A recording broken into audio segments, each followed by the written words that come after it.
Hay estúpidos que dicen que el problema del ruido en ciudades como las nuestras tiene que ver con el temperamento, tiene que ver con que nosotros somos ruidosos, somos así exaltados, gritamos.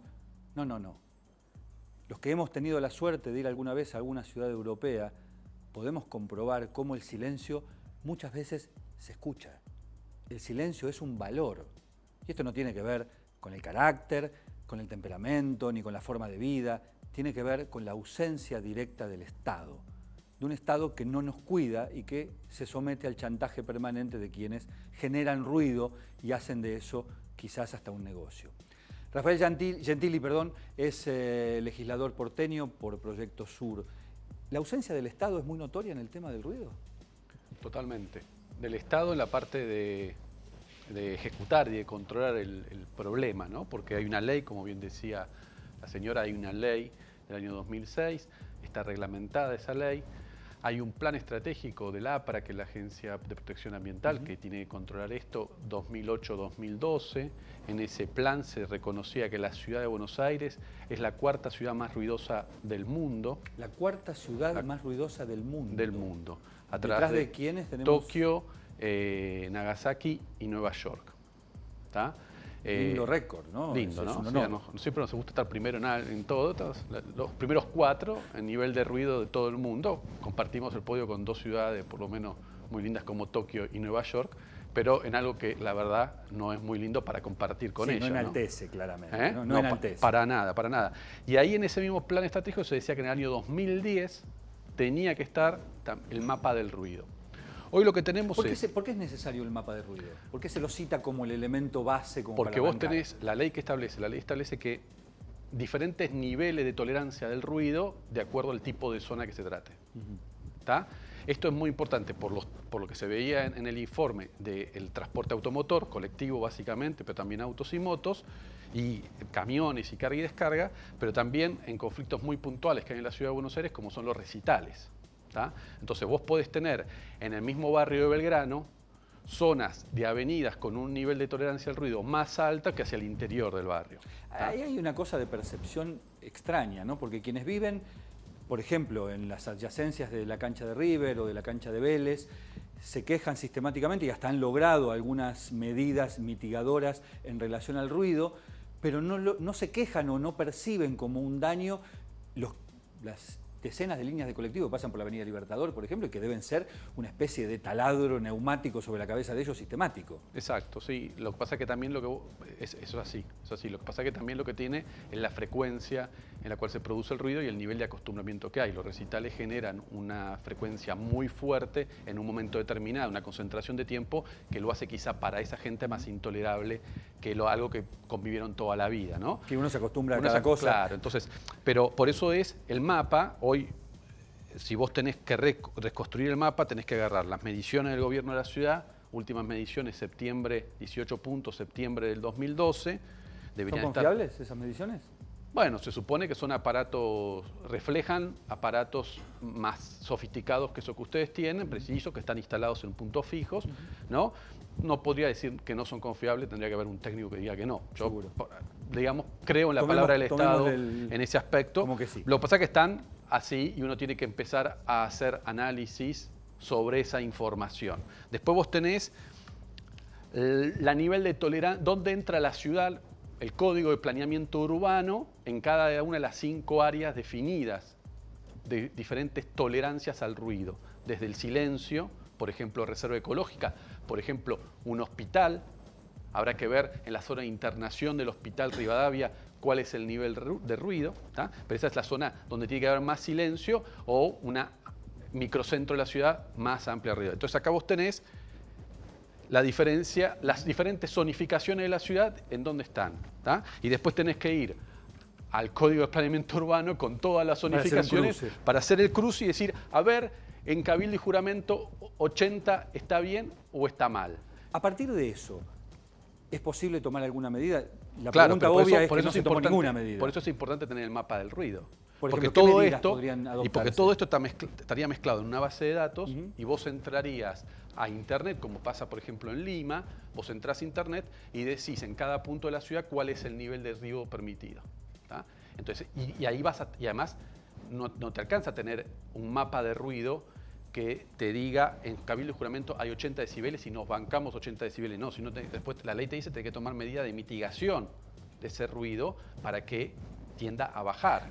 Supongo yo que en algún momento, si alguien, este gobierno o el próximo o el que sea, decide verdaderamente hacer del diagnóstico después una herramienta, va a tener que tomar algunas medidas que van a perjudicar a alguien. Pienso, cabildo y juramento, ahí deben pasar así, abuelo pájaro, calculo 10, 12 líneas de colectivo, uno debería redireccionar esa línea de colectivo porque si no es imposible bajar el nivel de ruido. Eso es muy importante lo que vos decís porque también tiene que ver con otras discusiones que tenemos en la Ciudad de Buenos Aires sobre cómo nos movemos por la Ciudad de Buenos Aires.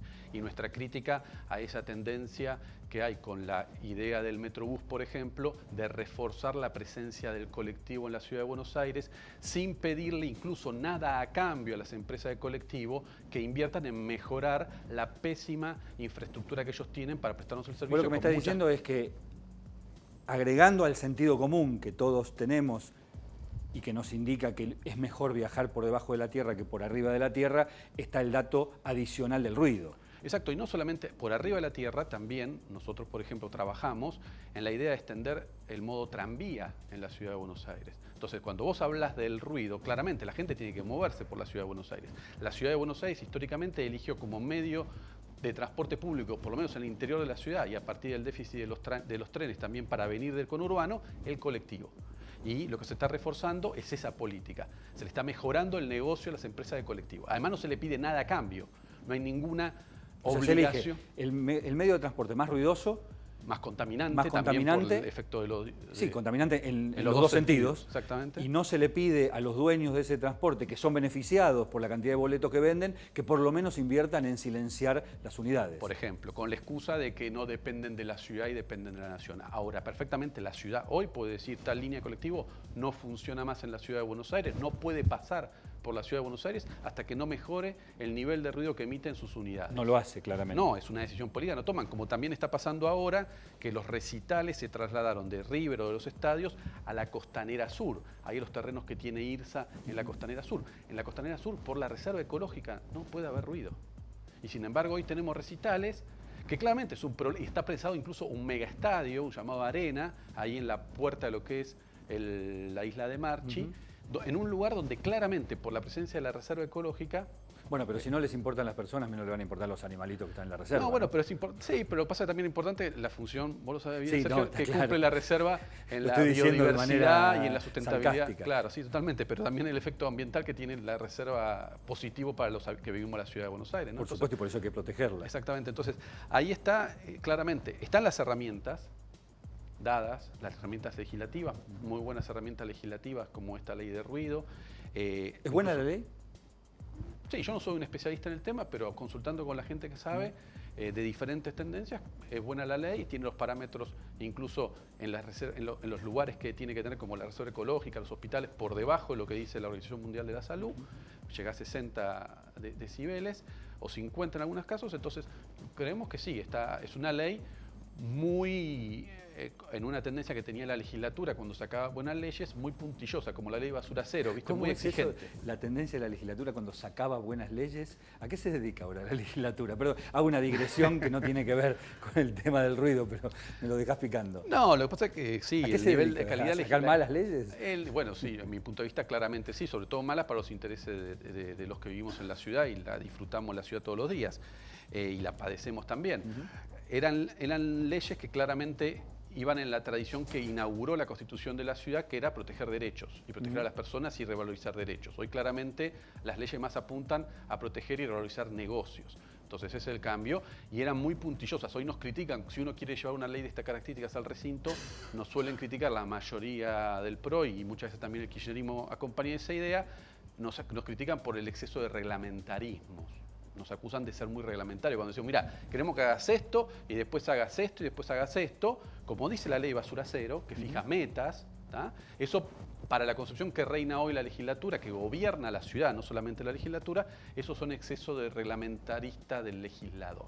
Llevado al tema del ruido, es de suponer que si hoy alguien promoviera una ley de esas características, estarían pensando que perjudican al dueño de una empresa de colectivos y por lo tanto mejor no tocarlo porque quién sabe lo que pone en riesgo. Seguramente, no veo posible una ley de estas características en la legislatura de hoy. Por eso no debe aplicarse.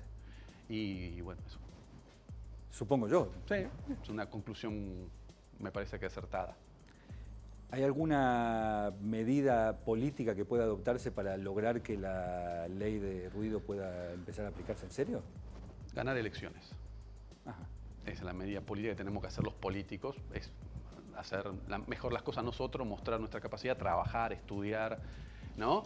Y mostrar que tenemos solvencia para hacernos cargo de la ciudad y para poder cambiar esta ciudad, la orientación hacia los negocios y poner la ciudad orientada a cuidar a la gente, a las personas y no los negocios de los grupos económicos, que también hay que cuidarlos, pero no siempre a costa de los que vivimos y transitamos la ciudad.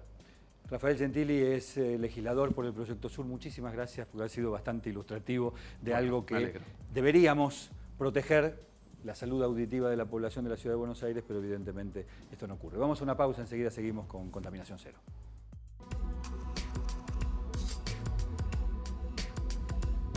Lamentablemente, como acabamos de ver, en relación a la contaminación sonora, las leyes no alcanzan. Siempre se pide la ley como si fuera la solución definitiva a los problemas. La ley no alcanza, la ley es un paso, un primer paso. Claramente, no el paso determinante. Si no hay políticas, las leyes no sirven para nada. Quedan archivadas en algún lado y el gobierno que no las cumple o que no las ejecuta es capaz de decir, yo promoví esta ley. Pero la salud auditiva, en este caso, de la sociedad de la Ciudad de Buenos Aires, sigue tan indefensa como siempre. Lo acabamos de ver, lo acabamos de comprobar, lo acabamos de hablar con un legislador. La ley no alcanza, hacen falta políticas. Y políticas también hacen falta en otros terrenos que están vinculados al ambiente. Les voy a dar una primicia que vamos a desarrollar en los próximos programas de Contaminación Cero.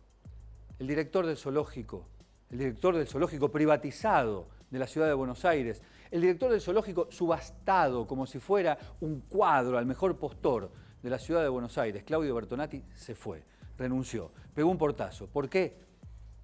Porque se le iban a morir los animales, porque nadie pone dinero cuando en una actividad de las características de un zoológico solo se piensa en el negocio. Y ni siquiera se permite pensar en que el zoológico, como es hoy en la Argentina, es del pasado. No sirven más los zoológicos como depósitos de animales, y menos si esos depósitos solo funcionan como fin de lucro para un grupo económico. Nos vemos la semana que viene. Esto fue Contaminación Cero. Gracias por haber estado ahí. Para ser felices solo necesitamos respirar el aire puro, pero el aire está contaminado. Para ser felices solo necesitamos alimentarnos con comida natural.